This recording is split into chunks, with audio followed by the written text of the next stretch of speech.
রাবেয়া নামের এক কিশোরীকে ধর্ষণের পর গলা কেটে হত্যা করেছে দুর্বৃত্তরা। শুক্রবার বেলা 11টায় কিশোরীর হাত পা বাঁধা বিবস্ত্র অবস্থায় ঘরের বিছানা থেকে গলা কাটা লাশ উদ্ধার করেছে পুলিশ। বৃহস্পতিবার রাতে মুরাদনগর উপজেলার ইউসুফনগর গ্রামে এই ঘটনা ঘটে। নিহত কিশোরী রাবেয়া আক্তার কুমিল্লা জেলার মুরাদনগর উপজেলার সদর ইউনিয়নের ইউসুফনগর গ্রামের জাকির হোসেনের মেয়ে। জানা যায়, নিহত কিশোরী স্থানীয় রবি মিয়ার বাড়িতে কাজ করতে আসা এক নির্মাণ শ্রমিকের সাথে প্রেমের সম্পর্ক ছিল। ঘটনার রাতেও ভিকটিমের মোবাইল ফোন থেকে তার সাথে ইমুতে চ্যাটিং করা হয়েছে।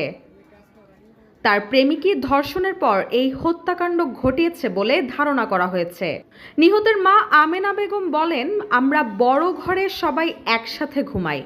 প্রতিদিনের মতো বৃহস্পতিবার সন্ধ্যার পর মেয়েকে সাথে নিয়ে ঘুমানোর পর হঠাৎ রাত 12টার দিকে আমার ঘুম ভেঙে যায়। উঠে দেখি দরজা খোলা, বাইরে বের হয়ে দেখি ছোট ঘরের দরজাও খোলা। সেই ঘরে গিয়ে দেখি বিছানার উপর আমার মেয়ের হাত পা বাঁধা অবস্থায় জবাই করা দেহ পড়ে আছে। জ্বর ছিল, মায়া আমার কাছে আসছিল। আমি কইছি আমার মাথা পানি দিয়েছি, পানি দিয়ে তেল মেল দিয়ে আমার শোয়া। আমি কইছি তুই শুয়ে থাক, আমিও শুয়ে থাকি। তো শুইছে, দোনো ভাই বোনের মাঝে শুইছে। শুয়ে যায় রাত আমার তেল মেল পানি পানি দিয়ে দিছে। আমি ঘুমাই গেছি গা। মায়া কোন সময় উঠতে গেছে গা আমি নিজেও জানি না। এরপর কতক্ষণ পরে আমি হজা খুঁজছি বসব কথা বাড়ি যাই দিয়ে দুয়ার মেলা হ্যাঁ তে করতে পারছি যাই দিয়ে এই করে দুয়ার মেলা। তো আমি কি রে এই করে দুয়ার মেলা লাইট মেরে যাই দিই, পাউডি দেখা যায়। পাউডি দেখা যায় না, আমি এবার দেউর দাইছি লাইট লিয়ে আইয়া দেই কাটা লাইয়া রাখছে গো। ও মা গো মা।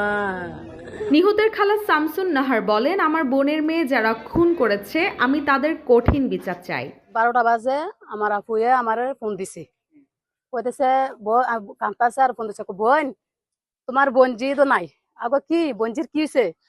কয় তোমার বঞ্জি এরা গরুর মতন কুরবানি গরুর মতন হতে জব করে লেছে। এটা শুনছি, শুনিয়া সকালে আসছি, আইসা এই ঘটনা দেখলাম। শিক্ষক আবুল কালাম আজাদ বলেন, রাত 12:30টায় নিহতের মামার মাধ্যমে খবর পেয়ে আমি ঘটনাস্থলে এসে থানা পুলিশকে খবর দেই। ধারণা করছি রাত 11:30 থেকে 12টার মধ্যে এই হত্যাকাণ্ডটি হয়েছে। মেয়ের মামা আমার কাছে ফোন দিয়েছে যে কাকা আপনি কই আমাকে ঘুমাইছে কয় আমরা আমেনার যেহেতু তো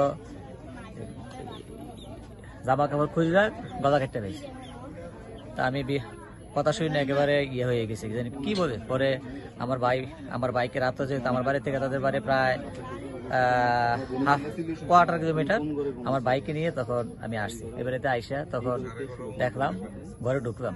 ঘরে ঢুকে দেখি যে তার পরনে কাপড় নাই আর এই গলাটা মানে কাটা আছে। এই অবস্থা দেখে আমরা আর হতভম্ব হয়ে গেছি। আমি আমার ভাইয়ের পরে এটার ভিডিও করে আমরা বাইরে বসে রয়েছি।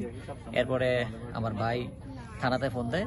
মুরাদনগর থানার ভারপ্রাপ্ত কর্মকর্তা প্রভাস চন্দ্র ধর বলেন, লাশ উদ্ধার করে ময়নাতদন্তের জন্য কুমেক হাসপাতালের মর্গে প্রেরণ করা হয়েছে। ধর্ষণের পর তাকে জবাই করে হত্যা করা হয়েছে বলে প্রাথমিক ধারণা করছি।